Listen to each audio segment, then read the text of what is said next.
ಬೆಲೆ ಏರಿಕೆಯ ಬೇಗೆಯಲ್ಲಿ ಬೇಯ್ತಾ ಇರುವಂತಹ ರಾಜ್ಯದ ಜನರಿಗೆ ಮತ್ತೊಂದು ಶಾಕಿಂಗ್ ನ್ಯೂಸ್ ಬಂದಿದೆ.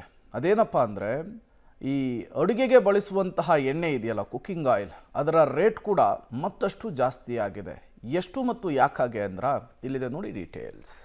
ಬೆಲೆ ಏರಿಕೆ ನಡುವೆ ಗೃಹಿಣಿಯರಿಗೆ ಮತ್ತೊಂದು ಶಾಕ್. ಅಡುಗೆ ಎಣ್ಣೆ ಬೆಲೆಯಲ್ಲಿ 10 ರೂಪಾಯಿ ಹೆಚ್ಚಳ. ತೆಂಗಿನ ಎಣ್ಣೆಯಲ್ಲಿ ಕೆಜಿಗೆ 50 ರೂಪಾಯಿ ಏರಿಕೆ. ಯಾವುದೇ ಅಡುಗೆ ಮಾಡಬೇಕಾದ್ರೂ ಅಡುಗೆ ಎಣ್ಣೆ ಬೇಕೇ ಬೇಕು. ಆದ್ರೆ ಖಾದ್ಯ ತೈಲದಲ್ಲಿ ಕಳೆದ 1 ತಿಂಗಳಿಂದ ಏರಿಕೆ ಆಗ್ತಿದೆ. ಹೀಗಾಗಿ 1 ತಿಂಗಳ ಹಿಂದಿನ ಬೆಲೆಗೂ ಈಗಿನ ಬೆಲೆಗೂ 10 ರೂಪಾಯಿ ಏರಿಕೆ ಆಗಿದೆ. ಪ್ರಮುಖವಾಗಿ ಸನ್ಫ್ಲವರ್, ಫಾರ್ಮ್ ಆಯಿಲ್, ಕಡಲೆಕಾಯಿ ಎಣ್ಣೆ, ಹರಳೆಣ್ಣೆ ಹಾಗೂ ಸಾಸಿವೆ ಎಣ್ಣೆಯಲ್ಲಿ 10 ರೂಪಾಯಿಯಷ್ಟು ಹೆಚ್ಚಾಗಿದೆ ಅಂತಾರೆ ಖಾದ್ಯ ತೈಲ ವ್ಯಾಪಾರಿಗಳು. ಮೇಡಮ್, ಲೀಟ್ರಿಗೆ 10 ರೂಪಾಯಿ ಜಾಸ್ತಿ ಆಗಿದೆ. ಕೊಬ್ಬರಿ ಎಣ್ಣೆ ಲೀಟ್ರಿಗೆ 10 ರೂಪಾಯಿ ಜಾಸ್ತಿ ಆಗಿದೆ. ಕೊಬ್ಬರಿ ಎಣ್ಣೆ ಸಿಕ್ಕಾಪಟ್ಟೆ ಜಾಸ್ತಿ ಆಗಿದೆ. ವರ್ಷಕ್ಕೆ 5 ರಿಂದ 6 ಬಾರಿ ಅಡುಗೆ ಎಣ್ಣೆನ ಜಾಸ್ತಿ ಮಾಡೋದ್ರೊಳಗೆ ಬಡವರು ಮತ್ತು ಮಧ್ಯಮ ವರ್ಗದವ್ರು ಬದುಕೋದು ಹೆಂಗೆ? ಈ ಸರ್ಕಾರಕ್ಕೆ ಇಚ್ಛಾಶಕ್ತಿನೇ ಇಲ್ವಾ? ಸರ್ಕಾರ ಇದು ಆಹಾರ ನಾಗರಿಕ ಸರಬರಾಜು ಇಲಾಖೆ ಅಧಿಕಾರಿಗಳೇನು ಕಣ್ಮುಚ್ಕೊಂಡು ಕೂತ್ಕೊಂಡವ್ರ?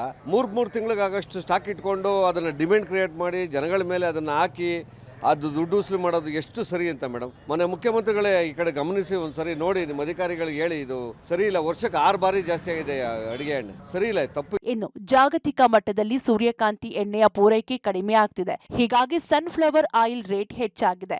ಮತ್ತೊಂದೆಡೆ ಬೇಸಿಗೆಯಲ್ಲಿ ತೆಂಗಿನಕಾಯಿಗಳು ಸಿಗ್ತಿಲ್ಲ, ಎಳನೀರಿಗೆ ಹೆಚ್ಚು ಬಳಕೆ ಆಗ್ತಿವೆ.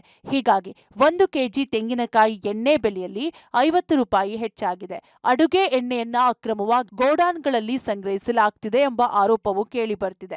ಈ ಬಗ್ಗೆ ಆಹಾರ ಮತ್ತು ನಾಗರಿಕ ಇಲಾಖೆ ಅಧಿಕಾರಿಗಳು ಗಮನ ಹರಿಸಬೇಕು ಅಂತಾರೆ ಎಪಿಎಂಸಿ ವ್ಯಾಪಾರಿಗಳ ಸಂಘ ಒತ್ತಾಯಿಸಿದೆ. ಬೆಲೆ ಜಾಸ್ತಿ ಆಗಿದೆ. ಮಾಮೂಲು ಜನಗವ್ರಿಗೂ ಈಗ ಹೊಡ್ತಾನೆ ಇದು. ದಿನ ರೈಸ್ ಆಗ್ತಾ ಇರೋವಾಗ ನಾವು ಹೆಂಗೆ ಇದು ಮಾಡೋಕ್ಕಾಗಲ್ಲ. ಒಂದೊಂದ್ಸತಿನೂ ಬೆಲೆ ಜಾಸ್ತಿ ಆಗ್ತಾ ಇರೋವಾಗ ಬರೋ ಸಂಬಳ ಏನೋ ಅಷ್ಟಲ್ಲೇ ಇರುತ್ತೆ, ಬೆಲೆ ಮಾತ್ರ ಏರ್ಕೊಂಡು ಹೋಗ್ತಾ ಇರುತ್ತೆ.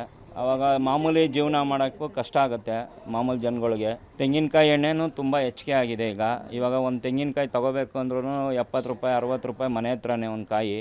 ಡೈಲಿ ಯೂಸ್ ಮಾಡಲೇಬೇಕು ಮನೆಯವರು. ಆವಾಗ ಅವ್ರಿಗೆ ಮಾಮೂಲಿ ಕಷ್ಟ ಆಗುತ್ತೆ.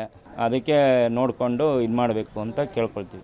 ಒಟ್ನಲ್ಲಿ ಅಡುಗೆ ಎಣ್ಣೆ ಬೆಲೆ, ಅದರಲ್ಲೂ ತೆಂಗಿನ ಎಣ್ಣೆ ಬೆಲೆ ಸದ್ಯಕ್ಕೆ ಕಡಿಮೆಯಾಗೋ ಸಾಧ್ಯತೆ ಇಲ್ಲ. Aruna Shiraguppi, public TV, Bengaluru.